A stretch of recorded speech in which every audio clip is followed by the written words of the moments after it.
using technology to enhance student learning.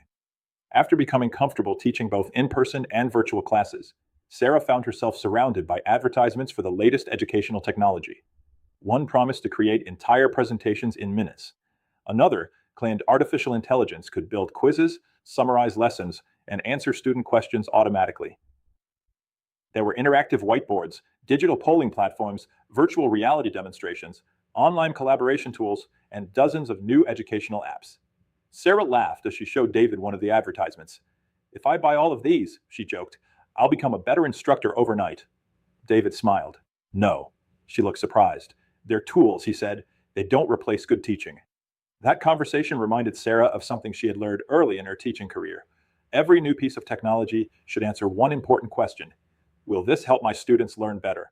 If the answer is yes, it may be worth using.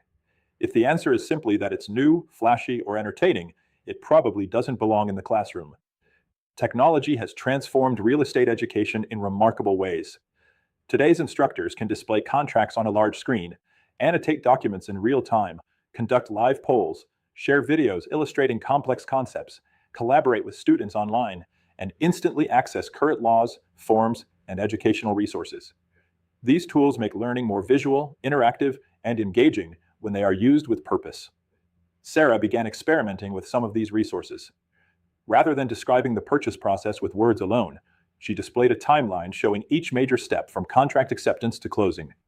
When discussing agency relationships, she used simple graphics that illustrated who represented whom during a transaction. Students immediately grasped concepts that previously required lengthy explanations. She also discovered that short videos could be extremely effective. Instead of showing a long presentation, she occasionally used a brief video demonstrating a home inspection, an escrow process, or a transaction scenario. Those videos provided visual context that helped students connect classroom instruction to the real world.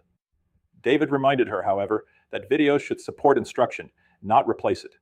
Students still expected the instructor to explain why the information mattered and how it applied to Arizona real estate practice. Artificial intelligence soon became another topic of discussion. One evening, Sarah asked David, "Do you think instructors should be using AI?" David smiled.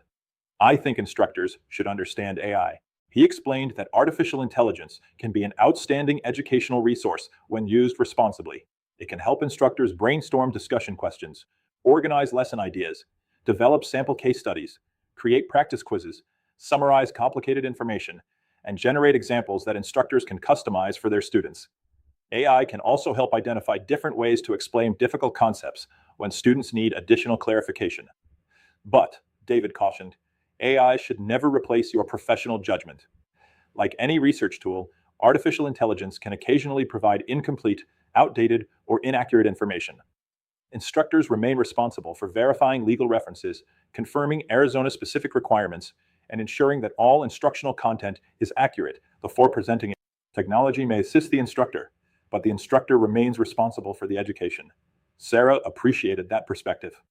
Instead of asking AI to teach her class, she began using it to strengthen the class she was already teaching.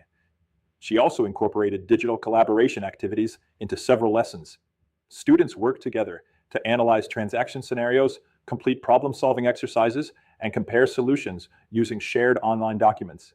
These activities encourage discussion, teamwork, and critical thinking, while allowing every student to participate, whether attending in person or virtually. As technology became a larger part of her courses, Sarah remembered another important lesson from Chapter 1. Students learn differently. Not everyone is equally comfortable using digital tools. Some students prefer printed materials. Others rely on screen readers or accessibility features. Some participate more effectively through discussion than through online activities. Great instructors recognize these differences and ensure that technology expands learning opportunities rather than creating barriers.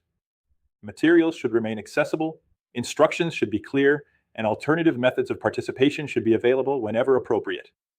David also encouraged Sarah to avoid one mistake many instructors make: don't use technology just because you can. He explained that adding multiple apps, videos, websites, and interactive activities to every lesson often overwhelms students instead of helping them.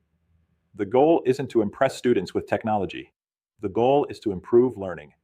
Before introducing any new tool, Sarah began asking herself 3 questions. Is it easy for students to use? Does it support the learning objective? Will it improve understanding more effectively than my current approach?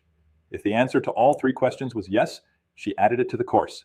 If not, she stayed with the methods that were already working. By the end of the semester, Sarah's classroom looked different than it had a year earlier. Technology was certainly part of the learning experience, but it wasn't the center of it. Her students still asked questions. They still discussed real Arizona transactions.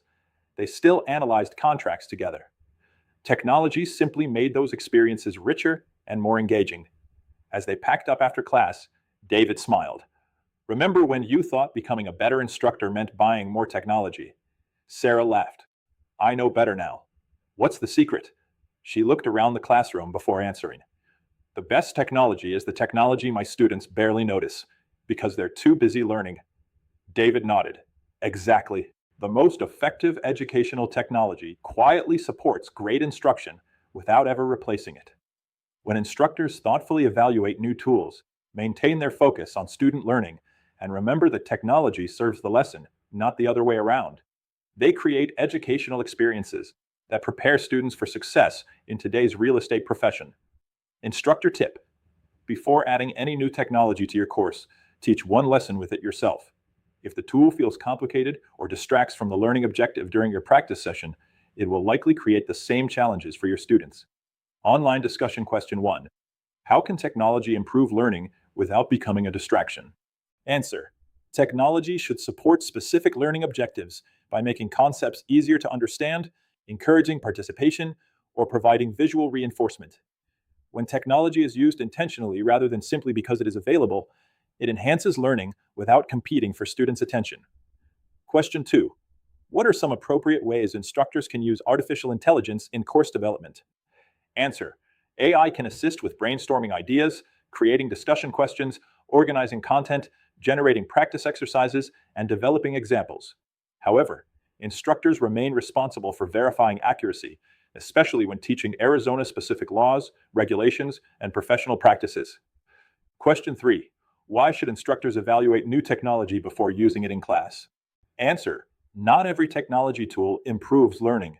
Instructors should ensure that new resources are easy to use, support the learning objectives, remain accessible to all students, and genuinely enhance the educational experience before incorporating them into instruction.